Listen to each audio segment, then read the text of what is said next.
Halo semuanya, perkenalkan saya Putu Egawastu bersama pembimbing saya, Bapak Dr. Suhartono, akan menjelaskan terkait prosedur permohonan dan klaim asuransi kebakaran. Indonesia memiliki sekitar 63 juta nasabah setiap tahunnya, dan 1 juta agen asuransi yang tersebar di berbagai daerah. Namun, hanya sebagian dari mereka yang mengerti cara mengajukan permohonan dan klaim pada asuransi tersebut. Bahkan banyak yang sudah belajar dan sekolah di bidang asuransi, namun masih belum memahami seluruh proses yang ada pada asuransi. Sebelum kita melihat prosedurnya, mari kita pahami pengertian dari permohonan dan klaim. Permohonan merupakan aktivitas yang dilakukan oleh nasabah di saat ingin membeli produk asuransi. Sedangkan klaim merupakan tuntutan yang dilakukan nasabah asuransi terhadap hak yang harus diterima. Sekarang mari kita simak ilustrasi prosedur yang pertama, yaitu permohonan asuransi kebakaran. Pertama-tama, nasabah mendatangi marketing asuransi untuk membeli produk asuransi kebakaran. Lalu pihak marketing akan meminta nasabah untuk mengisi formulir surat permohonan asuransi kebakaran, dilengkapi dengan dokumen pendukung lainnya seperti formulir identitas nasabah dan fotokopi KTP. Setelah pihak marketing menerima formulir dan dokumen pendukung nasabah, marketing akan melakukan pemeriksaan dan analisa terhadap kelengkapan dokumen. Marketing kemudian menyerahkan dokumen nasabah kepada pihak akseptasi untuk dianalisa lebih lanjut. Beberapa tugas yang dilakukan oleh pihak akseptasi adalah melakukan analisa risiko, syarat dan kondisi yang diterapkan, menetapkan tarif premi, mempelajari laporan survei, mengakseptasi atau menolak permohonan dokumen asuransi.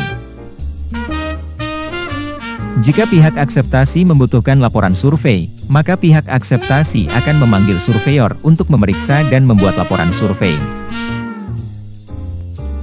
Setelah surveyor selesai menganalisa dokumen, selanjutnya surveyor akan meneruskan dokumen ke pihak reasuransi untuk proses pencadangan. Setelah menerima dokumen, pihak reasuransi akan membuat surat penawaran reasuransi fakultatif jika diperlukan untuk mencari reasuradur, yang nantinya akan menentukan apakah dokumen tersebut didukung oleh reasuradur atau tidak. Adapun tugas lain dari pihak reasuransi, yaitu memberikan konfirmasi kepada reasuransi, meminta kopi polis kepada reasuransi, untuk dibuatkan slip reasuransi fakultatif setelah polis diterbitkan, meneruskan slip dan dokumen kepada pihak keuangan untuk membayar reasuradur, membuat akun statement jika ada kuota pembagian cadangan.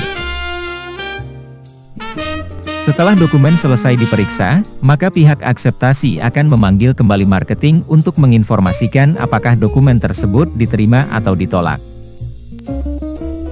Kemudian pihak marketing akan menginformasikan pembeli terkait hasilnya. Apabila diterima maka asuransi tersebut telah aktif dan pembeli diharapkan mulai membayar iuran yang telah disepakatkan. Itulah ilustrasi terkait prosedur permohonan asuransi kebakaran. Selanjutnya kita akan membahas prosedur klaim asuransi kebakaran. Segeralah melapor kepada pihak klaim asuransi jika terjadi kerugian selambat-lambatnya 7 hari setelah kejadian. Anda akan diarahkan untuk memberikan keterangan tertulis mengenai hal terjadinya kerugian, antara lain, tempat tanggal dan jam terjadinya kerugian, sebab-sebab terjadinya kerugian, rincian mengenai barang-barang yang rusak dan yang selamat.